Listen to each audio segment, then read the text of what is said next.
Hey, I'm Nancy Cavey, National ERISA and Individual Disability Attorney, and I want to welcome you to Winning Isn't Easy. Before we get started, I have to give you a legal disclaimer. The Florida Bar Association says I have to say this, and now that I've said it, nothing will ever prevent me from giving you an easy-to-understand overview of the disability insurance world, the games the disability carriers play, and what you need to know to get the disability benefits you deserve.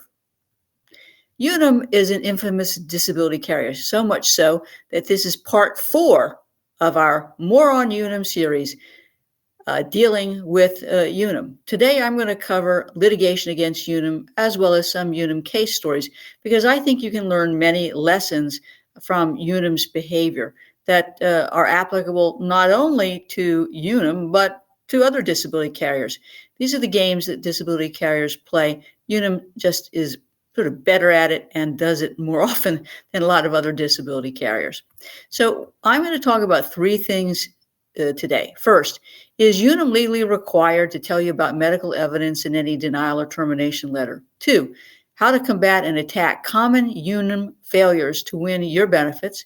And 3, is the federal court's job in reviewing an ERISA disability insurance claim to weigh the evidence or determine if there is a reasonable basis for the claim's denial? Let's take a break for a minute before we get started with this episode. Been robbed of your peace of mind by your disability insurance carrier? You owe it to yourself to get a copy of Robbed of Your Peace of Mind, which provides you with everything you need to know about the long-term disability claims process.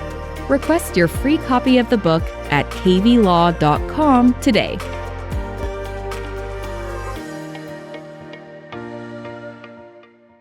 Welcome back. Is Unum legally required to tell you about medical evidence in any denial or termination letter? Let me give you a little history before I answer that question. Unum was a subject of a multi-state litigation because of its biased claims handling practices, and it entered into a multi-state settlement agreement in 2004 with the Department of Labor and nearly 50 state insurance regulators.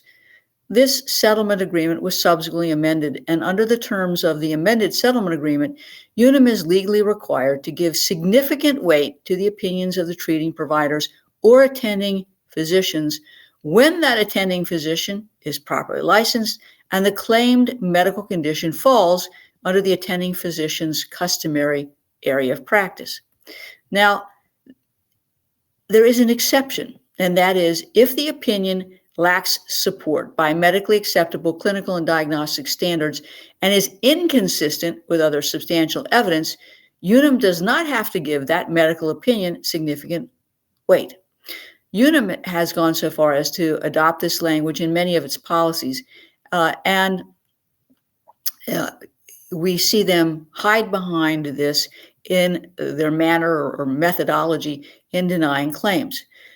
Now, case law has made it clear that Unum still has to include specific reasons why the opinion isn't well supported by medically accepted clinical or diagnostic standards and is inconsistent with other evidence in the record. And that's found in a case called Rogers versus Unum Life.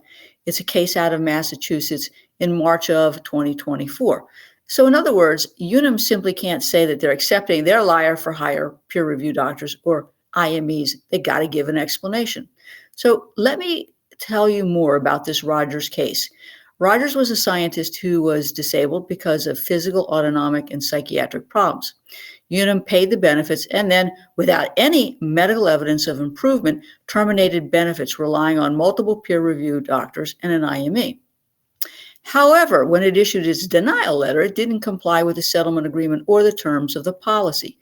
The Unum termination letter explained that its 4 peer-reviewed doctors and IME disagreed with Rogers' 6 doctors and described factors that supported their opinion that Rogers was able to work.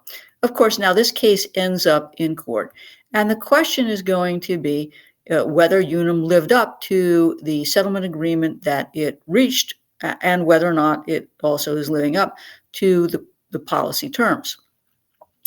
What the judge said was, look, generally when evaluating the opinions of attending or treating physicians and the carrier's consultants, the court generally declines to determine how much weight would be given to each opinion, because ultimately it's in the discretion of the disability carrier plan to do that. However, the court said in this particular case, this general rule isn't applicable to Unum because of its regulatory settlement agreement and their adoption of that settlement language in their policy. What the judge did, unfortunately, though, was to send the case back to Unum to redo the denial letter to explain why each attending physician's opinion was either not well supported or inconsistent with the other medical evidence. I don't like remands because that gives carriers like Unum a second chance to get it right, if you will. Because ultimately, again, the general rule is that a judge is not going to second guess the weight that's to be given by the disability carrier or the plan to each medical provider's opinion. But of course, in this case, there is this particular exception. So remember, the general rule is that there is no treating physician rule, and that disability carriers or plans don't have to give greater weight to the opinion of a treating physician than that of their own liar-for-hire peer-reviewed doctors. In fact, it's often the liar-for-hire doctors and their IMEs who have created reasons to allow the carrier to justify its claim denial or termination. It's not fair, but that unfortunately is the world of disability litigation under the ERISA statute. Got it? Let's take a break.